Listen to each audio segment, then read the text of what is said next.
کم از کم 7 مرتبہ پڑھ لیں، اور 23 مرتبہ سورۃ القدر پڑھنی ہے۔ 11 مرتبہ درود ابراہیمی پڑھنا ہے، اس کے بعد 23 مرتبہ سورۃ القدر پڑھنی ہے۔ انا انزلناہ فی لیلۃ القدر، اس کو آپ نے مکمل پڑھنا ہے، بسم اللہ سمیت پڑھنا ہے، اور 23 مرتبہ آپ نے اس کو پڑھنا ہے۔ شروع میں 7 مرتبہ یا 11 مرتبہ درود ابراہیمی، درمیان میں 23 مرتبہ آپ نے سورۃ القدر پڑھنی ہے، اس کے بعد آخر میں پھر آپ نے 7 مرتبہ یا 11 مرتبہ درود ابراہیمی پڑھنا ہے۔ اور اس عمل کو کرنے کے وقت کے متعلق عرض کر دوں تو آپ نے رات کو عشاء کے بعد، تراویح کے بعد آپ نے اس عمل کو کرنا ہے۔ وقت کا پھر میں اس لیے عرض کر رہا ہوں کہ اگر آپ عشاء کے بعد، تراویح کے بعد نہیں کر سکتے تو آپ عشاء کے فرض و سنتوں کے بعد آپ اس کو پڑھ لیجئے، اس کے بعد تراویح پڑھ لیجئے۔ اگر یہ بھی ممکن نہیں ہے، تراویح کے بعد بھی نہیں کر سکتے، عشاء کے فرضوں کے بعد بھی نہیں کر سکتے، تو پھر آخری حد یہ ہے کہ آپ سحری کے وقت اس عمل کو کر لیں۔ جب آپ کھانا پکا رہے ہوں، سحری کی تیاری کر رہے ہوں، اس وقت کر لیجئے۔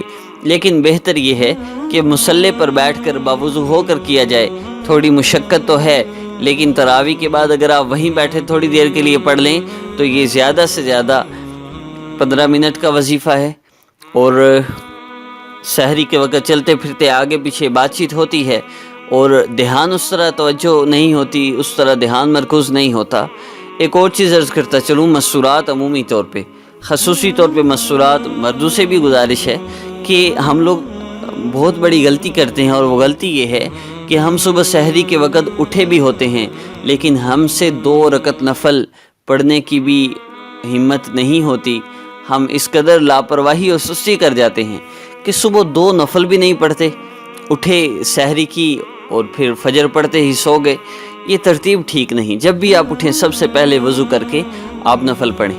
مسورات میں جب عمل کر رہے ہوں تو تہجد کی نماز کم از کم رمضان میں بالکل مس نہ کریں، یہ بہت ہی مبارک نماز ہے۔ اور پھر اگر تہجد پڑھ کے آپ اللہ رب العزت سے اگر دعا کریں گے تو پھر اللہ رب العزت کی طرف سے تو منادی ہے کہ کوئی مانگے قبول کیا جائے گا، کوئی رزق مانگے دیا جائے گا، کوئی توبہ کرے قبول کی جائے گی۔ ہم اللہ رب العزت سے مانگ بھی لیں تو 7 مرتبہ یا 11 مرتبہ آپ درود ابراہیمی پڑھیے، درمیان میں 23 مرتبہ سورۃ القدر پڑھیے، اور آخر میں پھر 7 یا 11 مرتبہ درود ابراہیمی پڑھ کر آپ نے مصلی پر بیٹھے یہ عمل کرنا ہے تو اس کے فائدے بہت زیادہ ہیں۔ باوضو ہو کر کریں، قبلہ رو ہو کر کریں تو اس کے بہت زیادہ فائدے ہیں۔ لیکن ایک چیز عرض کر دوں، عورتیں محسوس ایام میں اس وظیفہ کو نہیں کر سکتی۔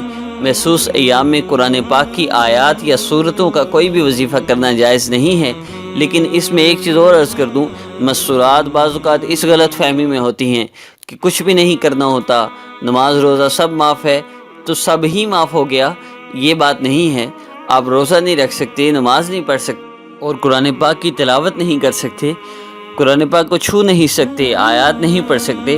وہ آیات جن میں دعا ہے، جس طرح ربنا ظلمنا انفسنا وَإِن لَّمْ تَغْفِرْ لَنَا وَتَرْحَمْنَا لَنَكُونَنَّ مِنَ الْخَاسِرِينَ، دعا کی نیت سے ان کو پڑھ سکتے ہیں، ان آیات کو۔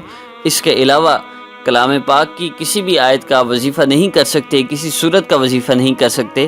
لیکن پھر عرض کر دوں کہ آپ استغفار پڑھ سکتی ہیں، درود پاک پڑھ سکتی ہیں، اور جتنے بھی اسماء الحسنہ کے وظائف ہمارے چینل پر اپلوڈ کیے گئے ہیں سارے کے سارے آپ کر سکتے ہیں۔ اس میں محسوس ایام کی قید نہیں ہے۔ مسورات کو ان ایام میں زیادہ سے زیادہ ذکر و اذکار میں، استغفار میں، درود پاک میں مشغول رہنا چاہیے۔ رمضان المبارک کی ایسی بابرکت گھڑیوں میں مسورات بالکل خاموش ہو کے بیٹھ جاتی ہیں۔ جی ہم تو اب محسوس ایام میں ہیں، آپ کی زبان پاک ہے، آپ اللہ رب العزت کا ذکر کر سکتے ہیں، زیادہ سے زیادہ ذکر کریں، استغفار پڑھیں، درود پاک پڑھیں، تاکہ ان محسوس ایام کے اندر جو شیطانی اثرات پڑتے ہیں ان سے بھی آپ محفوظ رہیں۔ اب میں اس عمل کو جو آپ نے کرنا ہے، یہ سحری کے وقت کرنا ہے، بہتر سحری کے وقت ہے یا عشاء کے بعد ہے، تو اس عمل کو کرنے سے اللہ رب العزت عطا کیا فرمائیں گے وہ بھی عرض کر دوں۔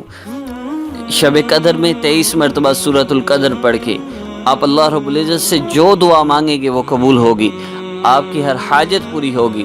لیکن اس میں سب سے امپارٹنٹ کیا ہے، سب سے اہم جو اس کا فائدہ ہے وہ یہ ہے کہ اللہ رب العزت اس رات کو یہ جو عمل عرض کیا گیا ہے کرنے والے کو دنیاوی دولت سے مالا مال فرما دیں گے، رزق بارش کی طرح برسے گا۔ اللہ رب العزت اس قدر وافر مال عطا فرمائیں گے کہ آپ حیران رہ جائیں گے، سنبھالنا مشکل ہو جائے گا۔ محترم سامعین، عمل انتہائی مجرب ہے اور آپ نے کوئی 10 دن اس کو نہیں کرنا۔ آج 23ویں شب میں آپ صرف اس عمل کو کر لیجئے، پورا سال اللہ رب العزت کی طرف سے مال و دولت کی بارش ہوگی، آپ اس کے خود نظارے کریں گے، آپ خود دیکھیں گے اس عمل کا کتنا فائدہ ہوا۔ ناظرین و سامعین، اللہ رب العزت سے جب بھی سحری کے وقت ہاتھ اٹھایا کریں تو اپنے دوست کاشف محمود کے لیے بھی ضرور دعا کیا کیجیے۔ ہمارے چینل کو سبسکرائب کرنا نہ بھولیے گا، لائک، کمنٹ اور شیئر کرنا بھی نہ بھولیے گا۔ اجازت دیجیے، السلام علیکم ورحمۃ اللہ۔